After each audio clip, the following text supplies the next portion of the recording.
శుభయోగం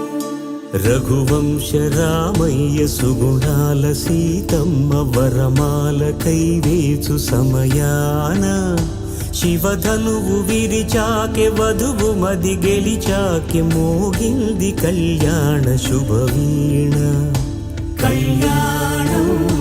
వైభోగం శ్రీరామచంద్రుని కళ్యాణం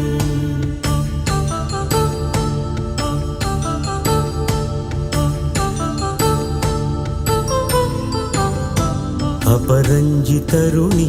అందాల రమణి వినగానే కృష్ణయ్య లీలామృతం